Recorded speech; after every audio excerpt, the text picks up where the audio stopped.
Hi, how are you today? I wanted to talk to you about something that basically just happened to me. For those of you that know me, know that I love playing tennis, and I've been on a tennis team for a long time. And I spend a lot of time trying to enhance my skills and capabilities. And a few years ago, I started to progress up, which was really nice. And then the last year it was kind of up and down, but last year I was so busy with other things that I didn't have the time and energy to put in to tennis. And I thought, okay, it is what it is. This is what I can do this year. But this year I signed up for some extra clinics, and we have this new coach that's bringing a lot of tennis IQ to us and really helping us out. And now the story isn't all about tennis, it's about what happens when our ego gets involved with whatever you're doing. So I don't know about you, but I try to operate from the place of divine love, around flow and ease and grace and all these things that I continuously work on. And I'll say, I'm 50-50. Most of the time I can do it. A lot of the times I can't do it. But this is one of the times that is fresh in my mind that I couldn't do it. So we were at practice. I usually play a certain line, and suddenly I was on the practice court with some other players that I don't normally play with. And I thought, am I being demoted? Is this happening because we had a good game but a terrible tie break at the end last week? And I just got in my head about everything instead of just like playing and accepting where I was in the moment, and just going to the joy of being on the tennis court in the middle of the week. No, that's not where I went. I wished I went there, but I couldn't. And afterwards, I was talking to a friend of mine who was like, "Why were you with us?" and blah, blah, blah. So somebody else was buying into my story about why am I here? Did I get demoted? Am I not playing that well? And that's why the coach put me here. And so it actually ruined my whole day. Well, not really. I had all clients, and then it wasn't until the evening that I started to get to really think about it that it really ruined my day. And I was telling my husband how I felt, and he's like, "I'm sure it's not that big of a deal." Fast forward, sleeping, wake up in the middle of the night with the whole thing playing in my head. And at some point, I realized, okay, this is my ego gone wild over something. And it was driving me to these places that I didn't like to be in. Like I was questioning my worthiness. I was questioning whether I was good enough. Did I deserve to be, a little bit higher in the ranking? All of that was up for me. And I kept saying, oh my God, this is one data point.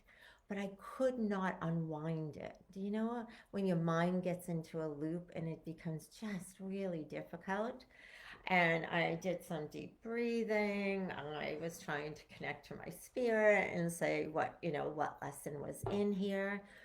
All of that, which most of the time works for me, was not working because my ego was on overdrive. No, our egos go on overdrive for a couple of different reasons. One is because it's trying to protect us from our feelings or from potentially getting hurt even more. Another is it has a certain perception of how things should be. And when they're not that way, it begins to make up stories based on whatever experiences that you had in the past. So my experiences as a child was I never played sports. I wasn't, I was never on a sports team, not until I did this tennis thing. Um, and my ego went to this place like, "Ugh, all these people are better than you because they had experience playing sports as children. They had this, they had that, and it was all story. And that's the important thing to get to. When we end up in the loop, usually the loop is stories that you're creating. And the stories could be created to make you feel better. It could be created to take you out or away from something, or it could be created based on how you feel about yourself. And so the challenge is that when our egos get so involved and our minds start looping, it's really hard to sit back and get perspective on what's really going on.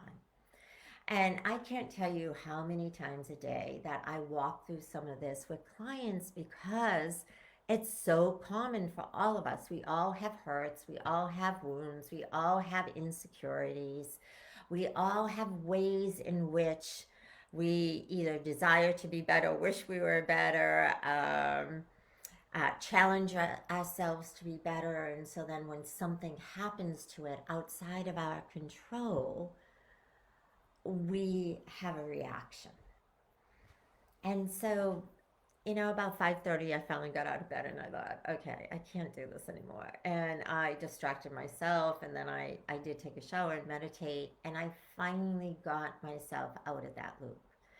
And how I got out of the loop was going back to why I was even on the court. I love playing tennis. It's a joy, it's fun, it's my happy place. And what was happening was my mind was making up all these stories about what tennis was for me, and it wasn't jiving. If your ego takes over like this, if your mind starts looping like this, the number one thing that you can do to try to get yourself out of that loop is, first of all, physically change where you are.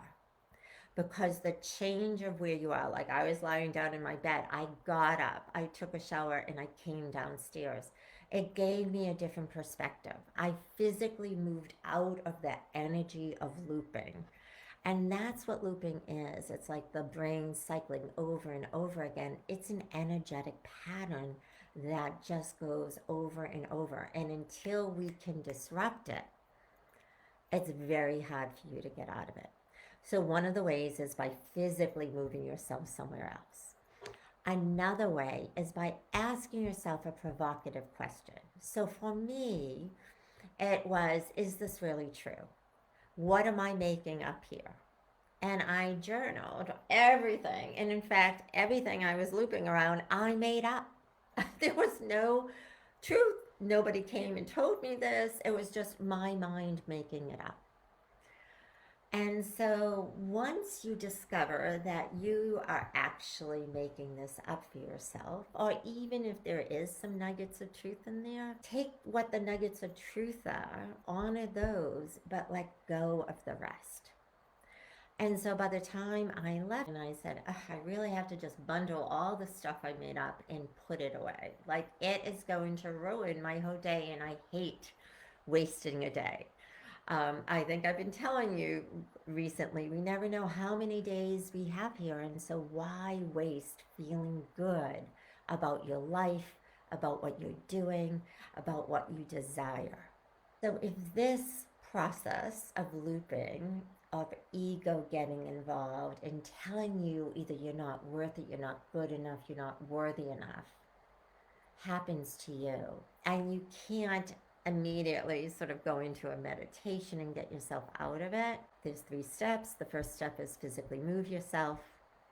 The second step is ask yourself a provocative question. Is this really true? Or what did I make up here?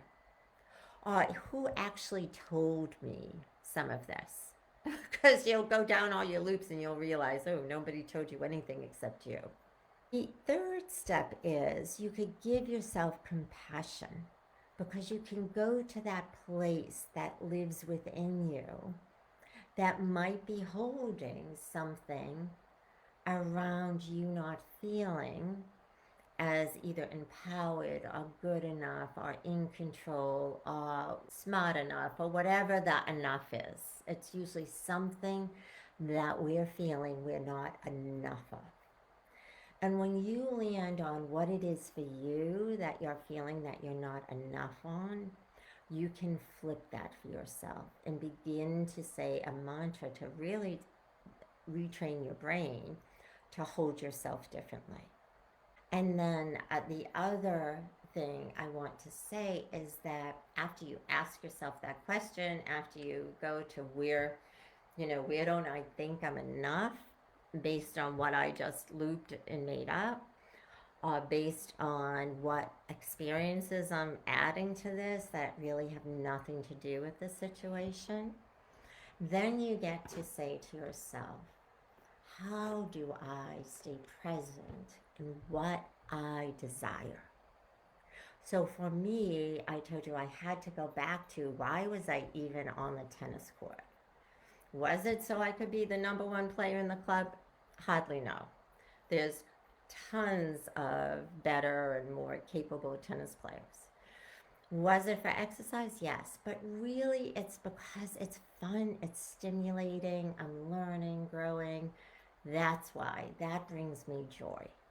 So I had to get grounded back into my joy so that I could honor what I am actually here for and participating for.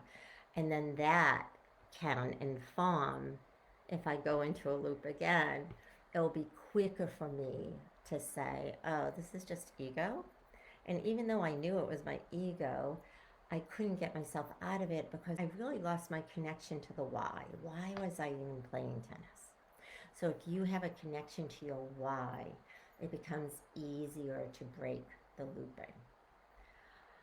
All right, I said a lot. I shared with you my little tennis drama. And I will say that I went to my clinic and I told my tennis pro what had happened, and he laughed and he goes, "Is that what you were thinking?" He goes, "I just thought I'd share the wealth. Like, you're one of the top players, and I just thought, oh, it might be fun to have you play with these people for a little bit." So it was like, oh my God, like I had made up this whole fantasy world that brought me sort of pain and suffering. I wonder how many of you do that in your life. And it's not to judge. I'm sharing it because even though I know all this, even though I coach people around it, I'm only human too, and sometimes I get triggered right into that place. So I hope this has been helpful for you today and that you can take something away. It would be really cool if you put in the comment section, what do you loop around? You know, a lot of us have a consistent loop we go to. I have one client working on boundaries, and she actually put a boundary in place. And when she put the boundary in place, she burst out crying. And she said, "Oh my God, I was such a mess." And I said, "Were you a mess, or were you just a beginner at it? And because you were a beginner at breaking a loop by putting in place what you needed and desired, the tears were just an energy release." So I share all this with you so that you too will have the ability to look at what's going on in your life, where might your thoughts be looping, and then how do you break that loop and create a different way of approaching your situation. All right, have a fantastic day, everyone. Take care.